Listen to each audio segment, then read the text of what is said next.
fix of the best guests from the world of data and analytics. This is the Data Mix with Brian Bouden and George Beaton.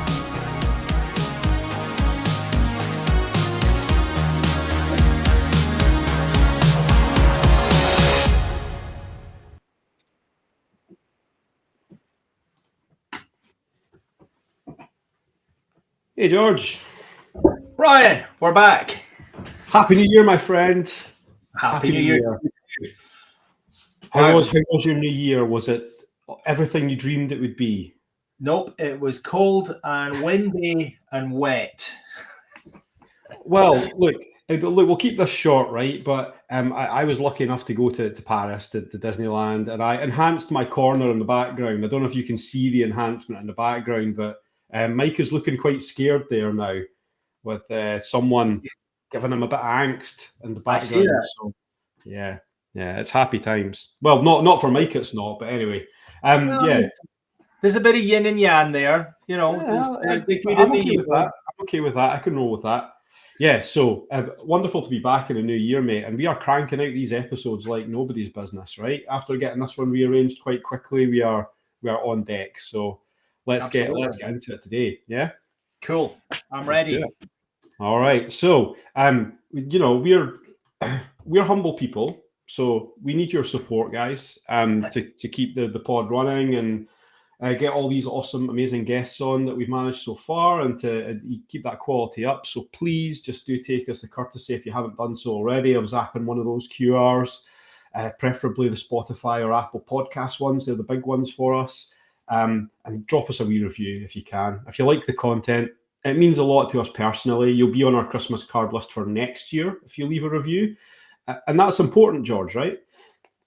I mean, the numbers, since you started this little session of asking people, it only takes a little 2 minutes afterwards, not even that. And actually, we're seeing the results already. I mean, some of the viewer numbers have blown us away. So yes, it makes a big difference. Well, look, it's pretty nice. It really is pretty nice. And I think that is something that we're just going to keep asking you to do. So thank you for anything that you can provide moving forward. So that's the shameless promotion out the way. The other shameless promotional thing that we do, George, is our new segment, which is going down a storm in season 3, the Data Fix. So shall we get launched into it?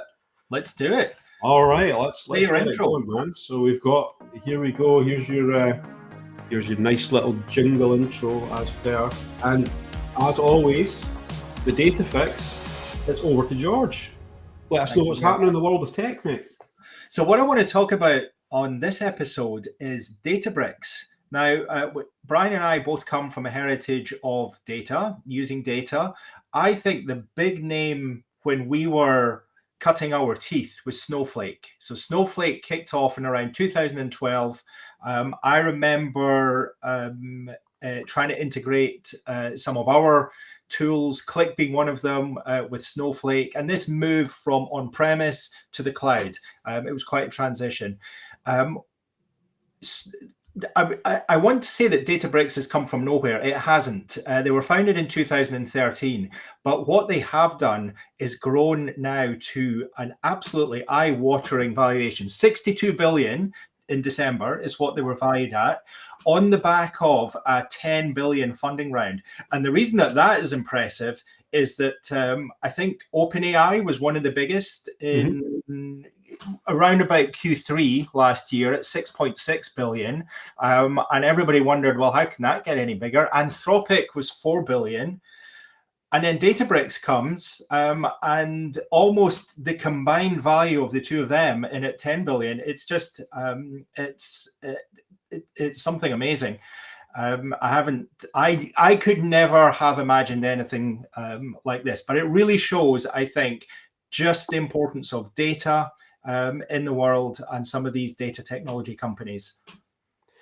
It's pretty crazy, dude. And the reason it's pretty crazy is, I won't spoil it for anyone, but I've been watching the start of season 2 of Squid Game on Netflix over Christmas. And that is more billions in pounds than you get won in prize money for winning Squid Game in the season. I think the key number there is 45.6 billion won you get, and you're saying that Databricks has valued it, what, 60x million? 62, quid? yeah.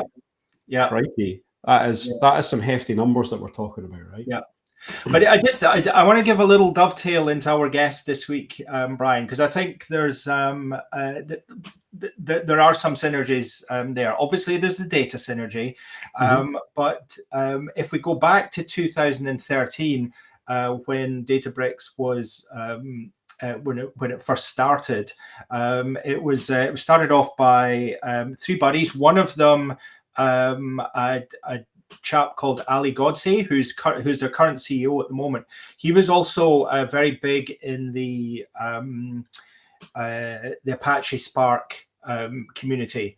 So he was one of the people in there building that community back in the day.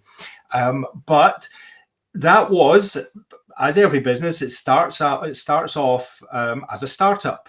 And this episode, we're very pleased to introduce our guest, who is also building a startup, a data startup. But he's trying to pull data into a far more manageable way, unstructured data at the moment in the form of messages, emails, inboxes. But can I hand this back over to you, Brian? Because this is really your guest. Let's do it, mate. Let's just close out the data fix though with let's make sure we do this properly, right? We get our close out as well. So thanks very much for the update, George. I love these little parts because I learn stuff too. Probably you think that George and I are like discussing the ins and outs of the data fix every week. We're totally not. It's just all him. And I find out what's happening on the thread as well. So we'll bring us all back on the screen. And it's a secret for you all that you don't know. Mitchell arrived while we were talking. So we're going to bring him on now and hope and pray that all the tech works together. So here we go. This is like the big bang of Restream right now. Cool. Hello. Hey Mitchell, how are you? Good. Yeah, we managed it, man. Congrats on getting on the stream with no guidance from us while we actually started the show without you. So nice job. Nice work. How are you, my friend? Good. I'm currently in Singapore, so a bit ahead of everyone. Yeah. Well, yeah, thank you very much for joining us. Yeah, sure. I mean, and nicely recovered from New Year already. Yeah, I mean, we didn't party. Yeah. I drank lots of tea. Flew to see my co-founder in Taipei. Yeah, just chilled out. Well, look, that's awesome, and it's great to have you live on the show. And for the way we run these, we've already run an interview with Mitchell, which we're going to pop up very soon. But he's going to be hanging around in the episode as well to answer your questions at the end. So feel free to pop anything onto the LinkedIn live chat, and we'll give you a few prompters on the during the interview as well. So thanks very much, everyone. Mitchell Tan from Kondo. We're looking forward very much to finding out more, and we're going to run the interview now, and we'll be back when that finishes in about 40 minutes. So we'll see you all very soon, guys. Cheers. Remember to leave any questions in the chat, okay? See you soon. Hey, everyone, and welcome to another episode of the Data Mix with my trusty colleague. There's George. Look at that. Effortless. First time. How you doing, George? High five. Oh, yes. Yes, that works. That works. And we've got our star guest down here. We've got Mitchell down here. Good to see you, Mitchell. How are you? Hi, high five you first. Oh yeah. If we can make that work, this is new ground. New ground. Awesome. Mitchell, it's amazing to have you on. Thank you so much. And a bit of a deviation, George, from our usual guests in terms of the realms of data and analytics. But LinkedIn is on fire right now, right? So it's a place to be. It is a place to be. be. It's the butt of a lot of jokes, but it is the place to be. Well, I don't think we should let Mitchell hear us say that. I guess we're too late now, but yeah. Mitchell, wonderful to have you here. Kondo obviously becoming a thing. So why don't you tell us a little bit about you, a little bit about Kondo, and let's get this thing kicked off.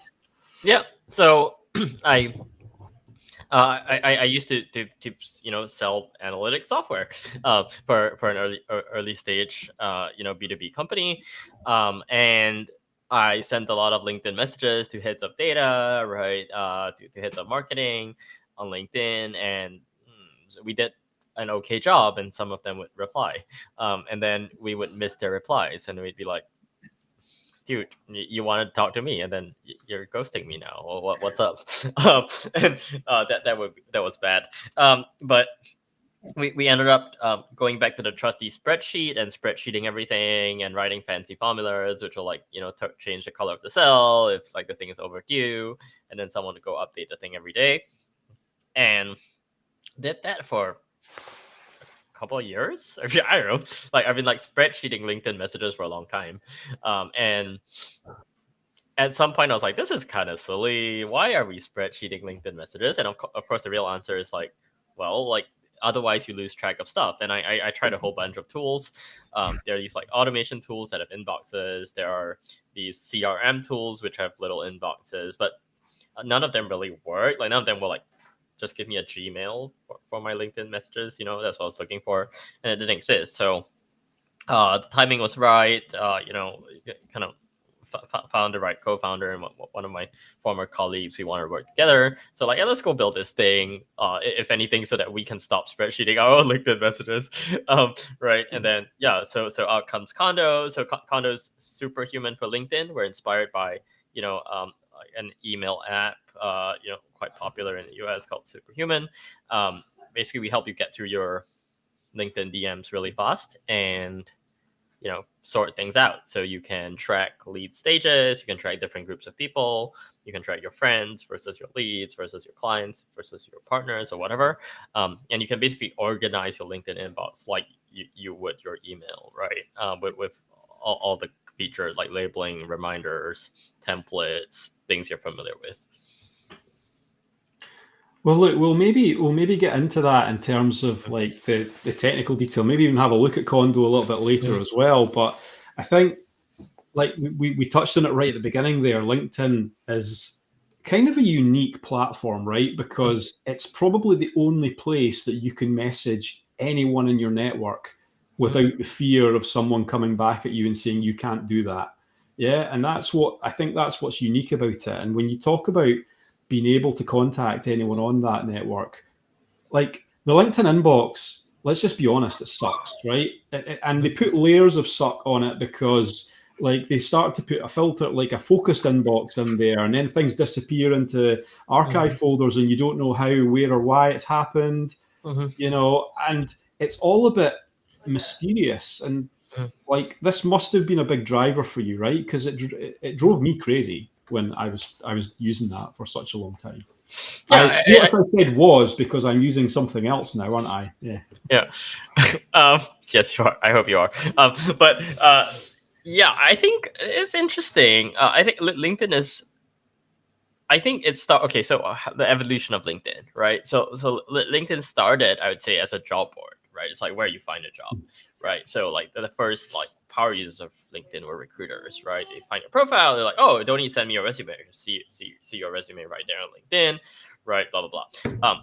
And then LinkedIn evolved into some kind of, like, professional network. So, like, a Rolodex of sorts, right? You keep, like, your close business connections somewhere there.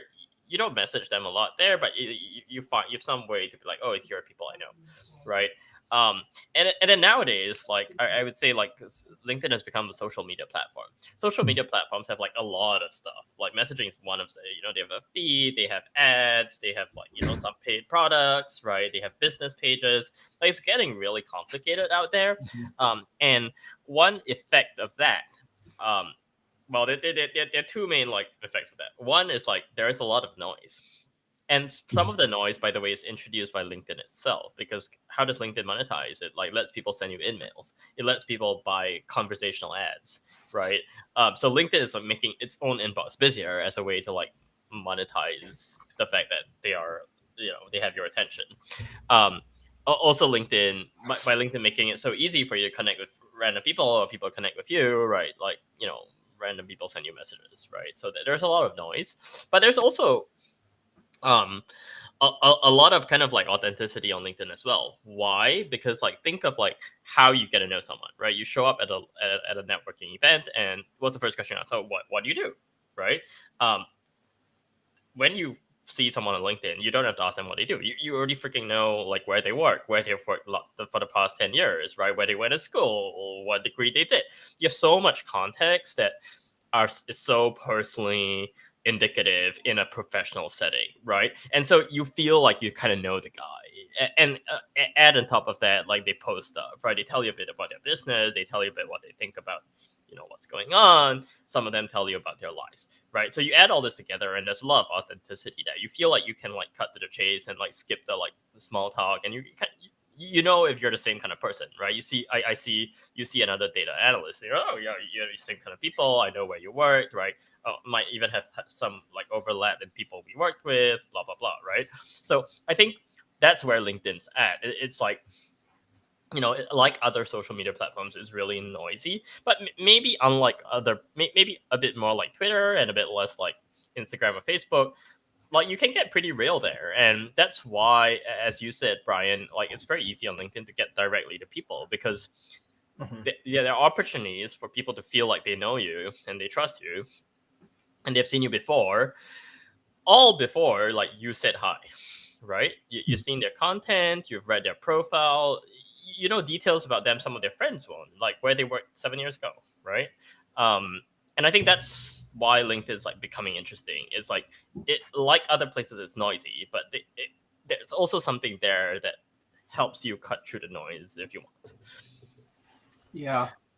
Do you know, there's a bit of a parallel there to Facebook, where if you go online and use the web app to try and search through messages on Facebook, it's horrible. Obviously, they want to drive you to Messenger, but I don't use Messenger. I refuse. I'm not a big Facebook user. I have an account, but it is pretty horrible. I'm wondering, do you think there's ever a future where LinkedIn builds its own messaging app, its standalone messaging app, a little bit like Facebook did?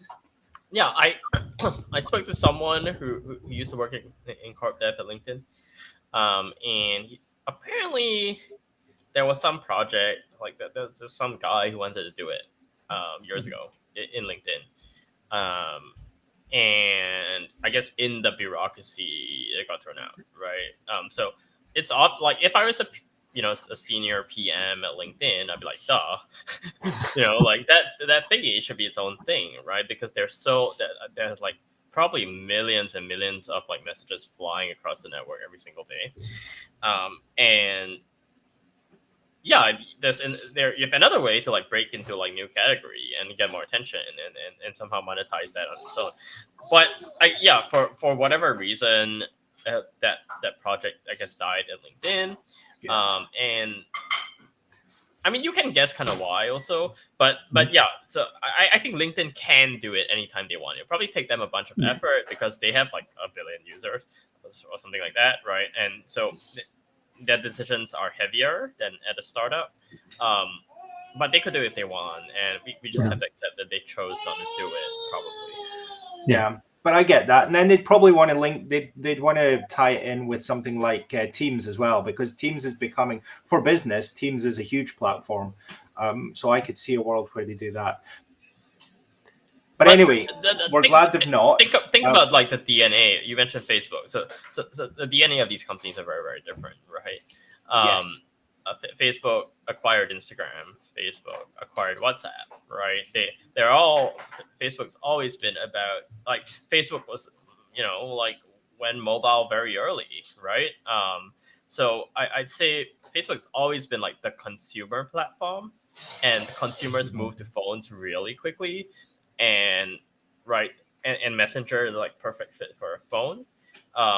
LinkedIn is kind of late to the mobile game. It was always this place where you work, and if you work, you're at your desk and your laptop, right? So you can see kind of like this, like the consumer and business worlds kind of blending, right? And I guess LinkedIn still has to make up its mind. Does it want to be Link Talk, right? Or and just live on your phone, or does it want to be also like a CRM, right? Which is like a business version of a Rolodex. Yeah.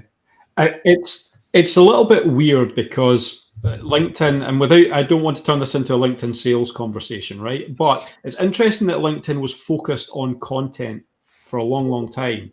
And now it feels like if you want to make money on LinkedIn, the DMs are where it's at, right? It used to be the content is where it's at, and then they scrap the reach so that your posts hardly get to anyone in your network. And the only way that you can really communicate with individuals is through DMs. And I think that's why DMs are just becoming so important on LinkedIn nowadays. And that's one of the things that frustrated me immensely was just lost DMs that I have in my box. I have no way to find, filter, understand where they are, when they replied, have they replied. I can't do any of that in the native LinkedIn interface. And it's frustrating, right? It's super frustrating. And how frustrating was it for you when you were trying to, or did you just see it as a wide open opportunity when you were building this? Yeah, it was pretty frustrating. I think the context is like, well, I'm like a techie, so I use all sorts of like productivity tools.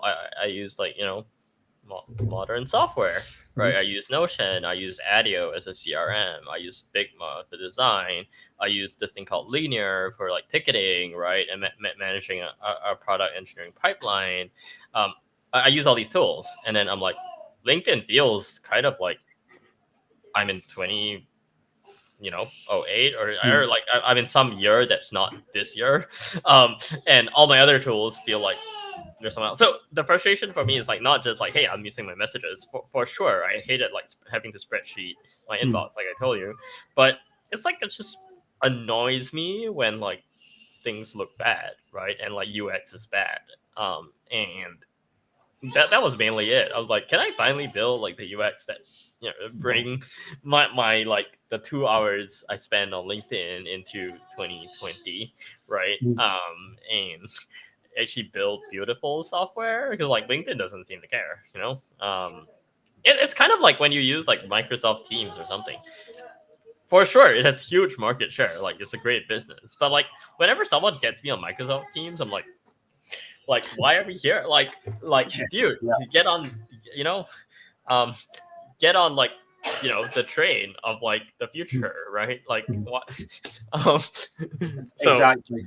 It's another channel that is it is actually very difficult to search and find things. I've always got multiple unread messages in Teams as well, actually, because sometimes you'll get a message turn black as in unread, even if somebody's liked it, and then are you that interested if somebody's just liked it? Maybe there should be a digest or something.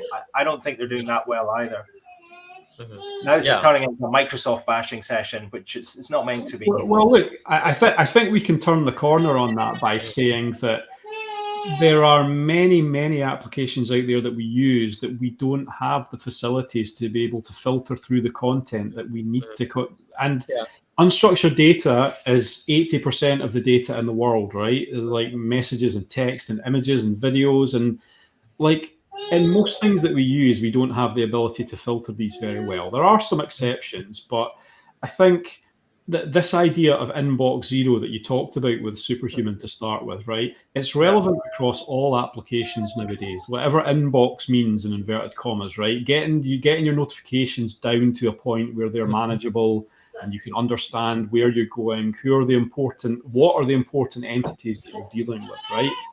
So I want to touch on this for a minute. This like whole inbox zero experience. Can it actually be a thing for something like LinkedIn? Because I know that mine's like, it's a bit of a minefield. So how, like, if you're starting from that minefield scenario where you've got like 1,000 messages, how do you start to do that, Mitchell? Yeah. So well, first we should ask like, why should you inbox zero, or what is inbox zero and why should you do it, right? So I think the idea of inbox zero is like we treat like think about your desk, right? Or think about like rewind the clock. Let's go back to 2000. We had in trays on our desks, right? Like people would come in, mail would come in, blah blah. And the worst thing you want is like for things to pile up, right? You don't want like piles and piles of paper over your desk. Try find that bill, or you won't find it, right? So if you can't find it on a messy desk with piles of paper, that's kind of like the same as like leaving 9,000 messages in your inbox and saying I want to find something. It's a bit neater, but like it's essentially the same thing. It's like a big pile, right? think about like how people use in trades, right? Like things go in, you do the thing, and then they put it in the out, and then it goes out, right? And then like the thing is empty. The in tray is empty for the day, right? At least that's how like they were used. The inbox functions the same way. Like things go in, but then they go out, right? It's not like storage. Like there's a reason why it's called an inbox. It's not called like warehouse, right? It's not where like everything lives forever. It's where things come in and then they need to go somewhere, right? So the idea of inbox zero is to treat your inbox like an inbox, like a to-do list where it empties out when you're done with stuff, right? I don't think you should do this everywhere. Right, so there's some space for mess somewhere in your house, but on your desk where you're working, where you need to find stuff, right? That's where you like invest effort in cleaning it up, so that you can find stuff you need, right? So I'd say it's the same thing. Decide where in your life, if it's LinkedIn, if it's email, like what's the important channel which your business runs on. Where if you miss something or you can't find something, you're gonna like lose money, you're gonna lose opportunity, something, right? And then pick those things, and inbox zero will change the way that part of your life works, because you will not miss anything. If you make it, if your only goal every day is how do I get this inbox empty, either I'm done with stuff and like get rid of them, right? I'm done with stuff for now, I need to come back to them, so I snooze them for later, or I want to file them away in some separate box, which is not my inbox, right? So I think that kind of mindset helps you not miss stuff, and that's like probably the most important benefit. Now, to go back to your question, Brian, on like, okay, what do I do? I have 1,000 messages. Where do I start? There's a famous article that, like, I think 10 years old called the Inbox DMZ or something. I should try and find it. But basically, Inbox Zero started, like someone came up with this idea, and it obviously started for email, right? And what he said is, hey, like go to your email right now, make a folder called the DMZ, right? And then like go to your main inbox, select everything, like select all, and just move it to this folder called DMZ, and then your inbox will be empty. You're not losing them. You can always go back to the DMZ and like find stuff, but like guess what? Now you're at zero, right? Why is it so important to make this move? It's because it's easier to keep an empty thing empty, right, than to get like an overflowing thing empty, right? And thanks to like computers, you don't really have to throw stuff away. You can just put them somewhere else, right? And they stay there. So I think that's the first place to start. It's why in Kondo we have this feature called Get Me to Zero, or like, clean up my inbox, right? Where, we just want you to like start with a fresh slate, right? You can always go. People say, what if I miss a lead? What if there's a lead like 3 years ago? Sure, you can always go fishing. There's this like folder called the archive or the DMZ. You can go like fish in it anytime you want. But do you want your daily to-do list to look like 1,000 messages? No, your daily to-do list should look like the last 50 or something, and then like keep your empty inbox empty, and then when you want, go fishing. It's fine. I think the thing that really triggered me when we talked before, Mitchell, right, was like the waiting for reply, right? That was the thing that really, like, of everything that I saw, waiting for reply was the thing that really triggered me, because they're the people that have got in touch with you that you haven't responded to, right? Yeah, and that's where all the, I'm not going to say lost money, because it's not as easy as that, right? There's relationships to be nurtured, but that's how relationships start, where deals can be made. When someone's made the effort to, it's like, as you say, it's like being in a live networking event and someone says, hey, I'm Brian, and like they just walk past you. It's like you wouldn't do that in real life. So like doing it multiple times a day or a week or however frequent your inbox fills up on LinkedIn is not really like a thing as well. It's maybe okay to come back like 3 days later and say, I'm really sorry I didn't have time to meet you then, but now I've got time. Would you like to meet now? But to just ghost someone, and I think this is where you started, right? What happens when you get ghosted? I mean, it's a real thing on LinkedIn. I think it happens a lot. And I don't think many people realize how much potential there is in their inbox to have a conversation that might lead to something. And actually, I would go further than that, Brian. I would say the people that don't realize what they're missing out on. If they're thinking, well, I'm not really a big LinkedIn user, If they're in business, if they're working, then I would suggest that they probably need to spend a little bit of time there, because it is a gold mine. Yeah, you don't want to be fishing though, right? You use that word fishing, Mitchell. You want your fishing percentage to be down at like 5 to 10%, not like you're fishing for 80% of all your comms, right? That's a disaster waiting to happen, because then you just end up doom scrolling your inbox to try and find the thing that you don't know what you're looking for. So yeah. Yeah, so just some content. Just show people what you mean, Brian, by waiting for my reply. Yeah, let's get it shown on the screen here, bud. So let's. The thing about this is Kondo, and then the thing about LinkedIn is like both messages you send and receive are mixed, right? Unlike email, where there's a send folder. There's no send folder in LinkedIn. So I have 44 messages. I have no idea who messaged me last or who I just messaged, right? So in Kondo, you can filter for waiting for my reply, and these are the 27 out of the 40 that they send me something, right? So like Joe's like, hey man, how's it going? Should probably get back to him. But like look back, right? Someone's like, hey man, how you've been, like 5 days ago. I guess I've been procrastinating on it, but like if something said like, hey, there's a bug in your thing, go fix it now, right? I should probably go get back to that first. So this is a way of like me prioritizing people writing to me.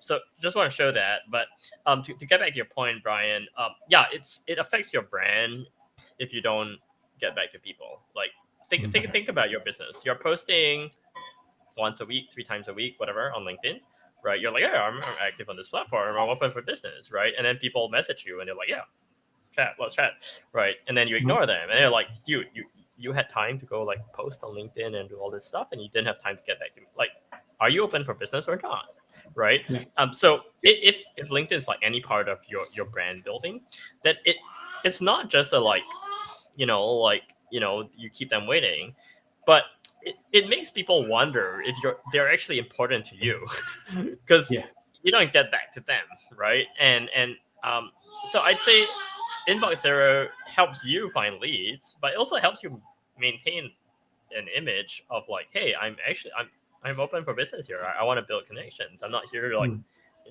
run around and post fun stuff and then ignore everyone, right? Mm-hmm. People don't like feeling ignored, and it really hurts your brand if you do that too much. But yeah, I'd say on the phishing question, I'd say some good friends of mine are consultants, right? And some consulting firms have this very like rigid policy that their employees need to be at Inbox Zero 5 times a day. Why? Because imagine a client messages you and says like, dude, I did this thing for you. Here are like 10 billable hours. It's like thousands of dollars. And you ignore that. But like how long? You ignore that for how long? 24 hours, 48 hours? You're missing money that the client wants to pay you for you to do work. And like the whole reason for your existence as a consultant is to build those hours, right? So yeah, some consulting firms, like if you don't Inbox Zero like 5 times a day, you get fired. Like if you miss messages, you get fired. Why? Because you're losing the firm money for these like emails you aren't answering, right? So I'd say it's the same kind of thing. Like you can apply to your own business, right? Do you like, do you want to like wait for the money to pile up in some corner, or do you want to make it now? And like to your point, Brian, of course, it's not like literally everyone's like, here's my Venmo, I'm paying you money. It's not like the messages turn money like that. But like, if you don't answer messages, how will you get meetings? If you don't get meetings, how will you get, like deals? And if you don't get deals, how you get revenue, right? So it's a like there is some drop off rate for every 100 messages you do. Some percentage of them will turn into money, but if you don't do the messages, then nothing's going to turn into money. It's very simple. And to give you like another example of this, I had like 2 or 3 coaches recently who told me that, hey dude, I use Kondo. I went through like the last 5,000 messages in my inbox, which are just like left sitting around forever, and my business has like multiplied. Someone was on she was doing like 1 appointment a day, now she's doing 5. Where did she get the 4 from? She went back into her inbox and be like, all these people were like trying to connect with her, and maybe they're not ready to pay her yet, but like starts with a meeting. And people are literally like multiplying their business multiple times within a week of like going through their messages. because they're sitting right there. You Mhm. just thought you're just too anxious or like, too like frustrated to go through it. But if you do it, Kondo or not, you're gonna make money. Yeah. And you know, sorry, George, you go. I was just going to say that a good friend of mine who is he's an ex-McKinsey consultant, actually. He mentioned to me just a few weeks ago, which I thought was very revealing, 8 conversations will lead to 4 proposals, which will lead to 2 engagements, and that was one of the models that they worked with. So they would constantly be they would try and hit this target of 8 conversations, and that could be a LinkedIn post. It could just be saying hi to somebody on LinkedIn, or even Messenger, or even sending an email. But just these little heartbeats, just letting people know that you're there, you're still thinking of them. 8 of these a day will turn into 4 quotations, will turn into 2 engagements, and that seems to hold.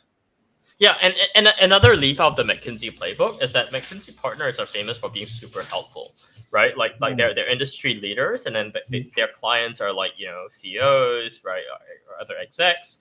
And if you're exec and you go call a McKinsey partner and be like, hey, I want to get your thoughts on this thing, they don't be like, here's the bill, right? Yeah. Like, here's $5,000 for the next 30 minutes of my time. They take the call and they talk to you and they help you and they tell you what's up, right? And they do all these things for everyone. And why does the firm do that? Because they know that, like if you're a CEO of a Fortune 500 company, like you sometimes need help, and not everything is like in the moment. Like someday you will buy, someday you'll need like more help. Someday you need like enough help. You hired a whole team, right? But sales don't happen like that, right? Like sales happen when you have a relationship with someone you trust, who you have seen their expertise, who you have seen a flavor of the impact they can bring to your business because of their knowledge or their experience. And that's how McKinsey runs its shop, right? They don't talk about commercials till very late, right? Like it's about like how they can position themselves as like the people you go to if you're like a large corporate and need some help, right? How much that help actually works is a different story, but the whole ethos is like, get to know me. Let's get to know each other before we sell each other, right? And I think the same applies on LinkedIn, right? This is the problem with the pitch slap. It's not that like people have a problem selling you. Like everyone's here to sell something, right? It's that you're asking me to buy the thing before I have no idea who you are. I've barely seen your content. You've like connected with me yesterday, right? You have not started any conversation which shows you understand me, right? Or you know who I am, or we have something in common. You're just dropping me this paragraph that says, I'm building this thing. Do you want to help me by buying it? Of course not, right? There's nothing wrong with you selling me something. But I want to see that you've like done your work, that like you're a guy I can trust to some degree, trust enough to like put some of my time into looking into your thingy, right? And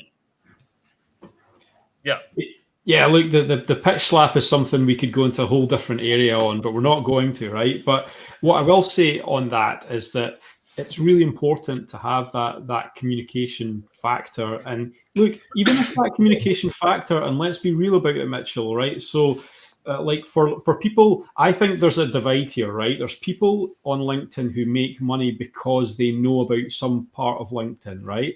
And I think that's actually a heck of a lot easier to make money that way than it is to use LinkedIn to transmit your message about anything else that's not LinkedIn, right? Because you're in the product, you're immersed in it, and that helps to grease the wheels. But what I will say is if you've got tools and if you've got frameworks to be able to know that when someone sends you a message, you're just able to send them something back, right? Even if it's just a lightly personalized template of, hey, name, it's thanks for sending me something. I haven't got time to get back to you now, but I will in the next couple of days. Thanks. And again, that was another thing that Kondo really made a huge difference for me, is that I could go through all my waiting for replies and just send a holding message back just to them, just to say, look, I'm super, super busy right now. I want to talk to you. Please don't forget about me.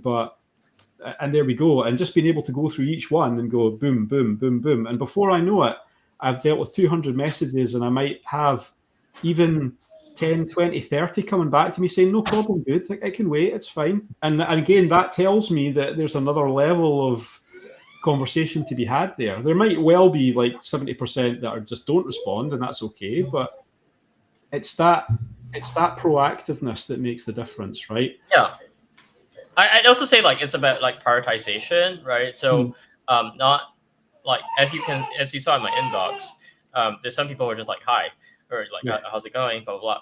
That's less important than a customer saying like, hey, I need help, right? So I segment my inbox in Kondo, like, you know, customers get their own box, right? And then obviously I get the customers first. I get the customers before I get to my leads, and I get to my leads before I get to like friends, unfortunately, but poor friends. I'd say not everyone needs a reply in the day.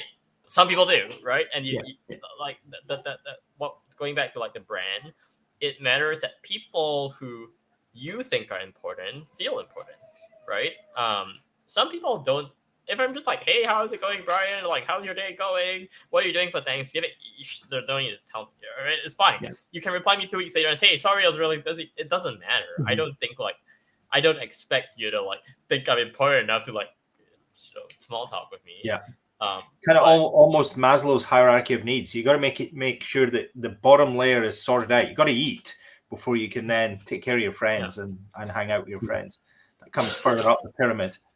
So the question to ask yourself is like, if I go into your inbox now, will I find any leads that could like turn into money like soon, right? And if you know the answer to that question, and it is like no, like you will not find anything. Like I talk to some customers, and I'm like I try to sell them Kondo, and they're like, Mitchell, I'm 100% sure I'm not missing any leads. I have a system. Like I'm not missing anything. I guarantee you. We can go just look at my inbox now. Everything there is like junk. The stuff that are important I've done. If that's your answer, great for you. You don't need any help. You don't need any tool. You don't need any different, like, do whatever you're doing, right? But the reality is that 99% of people I talk to are like, I don't know for sure. I probably haven't missed anything, but you know, I couldn't guarantee you. And why is that the case? Because you haven't adopted this inbox zero mindset, right? And maybe the tooling you have doesn't like allow you to do that easily, right? So it's an uphill battle. But that's really important to have, and it's important to. It's like you say, a tool that helps you solve, even if it's super useful, if it doesn't help you solve anything, it's not applicable to everyone, right? And that is fair enough. But I think a lot of people are in the boat where they don't have necessarily time to spend 5 hours with their email or with LinkedIn or anything that has a process that can help them to get to that value. That's the critical part, right? And as we're running down a little bit on time here, Mitchell, I wanted to give you an opportunity to just talk about like Kondo as a business, because we see a lot of Kickstarters nowadays, and we see a lot of businesses bootstrapping, and we see a lot of different models of getting off the ground. So how's it? I wanted to ask you how it's working for Kondo, or how it worked for Kondo to get off the ground. Yeah, so we've been in business for about 6 months. The idea started in May 2024. It's now November, right? We built for 4 months, ran a beta for like 1 or 2 months, and then have been live for another 2 months. It's been going better than I expected, right? I'm always like prepare for the, like have in mind the worst possible outcome and then be surprised when it's better. But yeah, I was expecting something. I remember I was telling my co-founder, hey, I'm very sure I can get 10 people to pay for this. I'm not sure I can get 100, right? Like honestly, maybe, I don't know. We're at 250 today, and 8 weeks into the launch, right? Now I'm like telling my co-founder, how do I get to 1,000, right? Like I'm not sure I can. So, but I'd say it's gone. It's gone fast, right? Like growth has been, probably like the top 5 percentile of startups at this stage, right? The question, the big anxiety I have is like, can you keep going at this rate, right? And sometimes, the same growth rate at 250 customers is very different from that growth rate at 10 customers, right? Why? Because I get like 5 support tickets a day or some right, like the product starts to show as it's like out there, and like, you know, like I can't even remember who's the customer anymore, right? Like sometimes, and so that's been challenging. But I'd say I'm like gratified that we validated the problem we picked, right? Like I think it's like obvious that we found a problem which people care about, that care about enough that they're willing to pay something if we can fix it. And also, some people have like very quickly seen how we do fix it better than anything else they've seen. So really happy for that. And you know, I think the challenge is like how, yeah, I feel like I need to grow 7 more arms, you know, like it never gets easier. Like not sure that's cash flow now. We're making some money, but that I'm not sure that's made anything easier than 2 months ago. What's the technology stack you're working with, Mitchell? Yeah, Kondo's like a React app, right? Yeah. It's how things move fast. And another reason Kondo feels like fast for most our users, I say most because some like it's kind of like finicky for some users, but Kondo runs like on the edge would be like the right description of it, in that we actually utilize your local computing resources to run the app. What does that mean?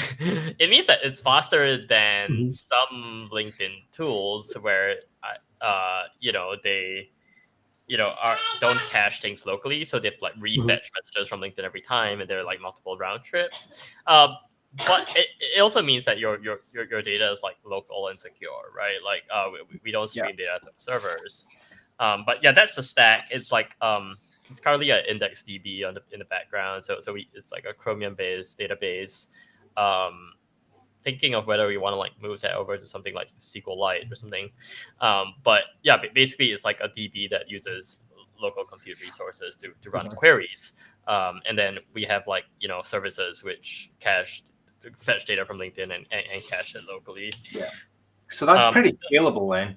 That's going to scale up to your 1,000 customers, no problem, and beyond. Yeah. But I would say like an interesting question is like whether it's truly more scalable than running it on the cloud, because we are dependent. Like let's say that there's something funky about your unique your local environment, or you're on an old laptop, or I don't know. Like I have no idea what exactly is going on your laptop, or the memory, or like what else you're running, right? And so like we do get complaints where some people are like, Kondo's being damn slow, and I'm like, to be honest, I have no clue why. Like, sorry, like that sucks, but like, what do I do? I can't test it. It's not slow for me. It's not slow for 100 other people. It's slow for you. Like that sucks, but like I don't. It's really hard to debug this. If we were like 100% cloud software, we have like all the control. We just like scale compute up. Like it's very easy. We can like guarantee a response time, right? It's just like the speed of your internet connection. That's it, right? So that's like one of the trade-offs, right? When you build on the edge, it's like scalable, and like you don't have to pay, like, you know, your cloud costs are like close to zero, but every environment is unique, and it's really hard to like debug performance on like local devices, right? So absolutely, I don't know. I'm not sure if like we picked the right. It's an interesting problem. I've got a client at the moment who has an aging laptop infrastructure in their organization.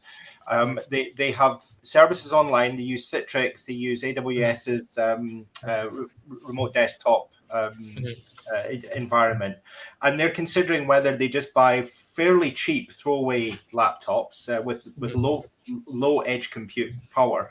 And one of the benefits of that then is that there's little or no data on the laptop. So if it gets stolen, if it gets lost, the risk is lower.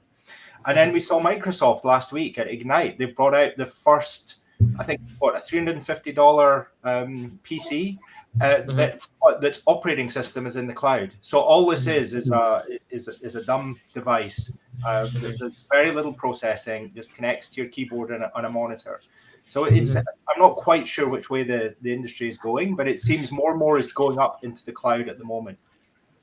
I think the hidden limitation here. So this is a Chromebook, kind of, right? It's like a Chromebook, like minus a bit more. Chromebooks, let's just say failed, right? Like why?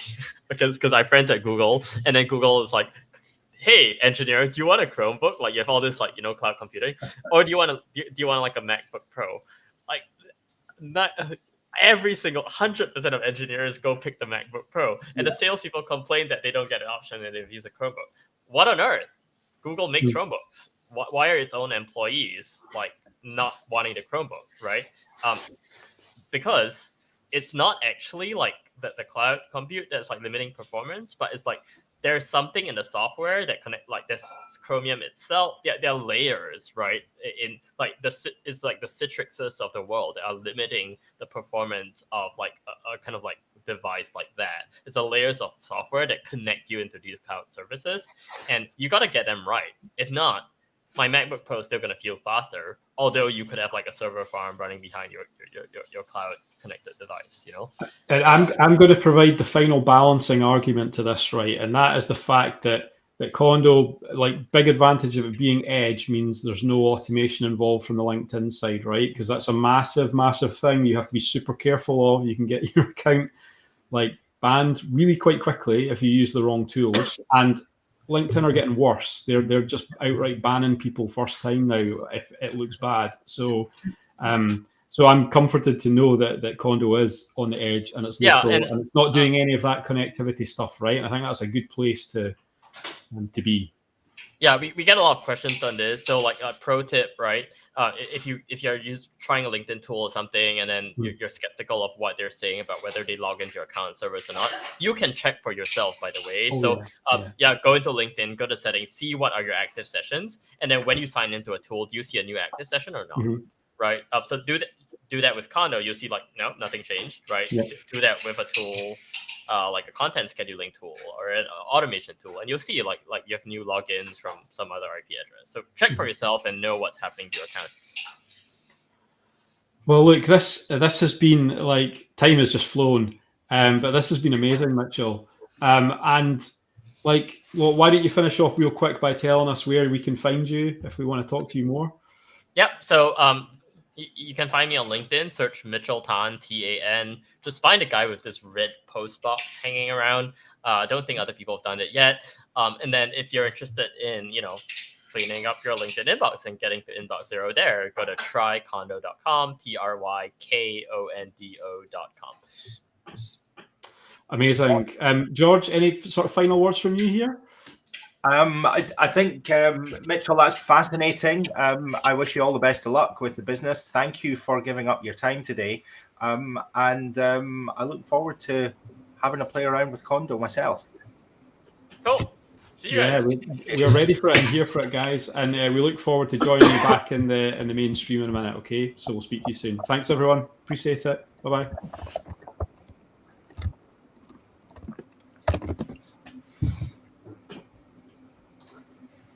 Hello, everyone. We're back. I think some people think that like we just disappear and go on holiday or something during that part of the show, but no, we're always here. We're always listening. So thanks for that, Mitchell. I wanted to ask you if you had anything else that's been happening, because when did we like go for that? We went like 3 or 4 weeks ago now, right? So I wanted to ask if there was anything else that you wanted to mention or talk about in terms of Kondo. No, but it's like 2025, and I was thinking you want to start fresh, right? And so you want to start without debt and old messages and like all those leads that hang around from November or something like that, which you said you'd get to before the new year.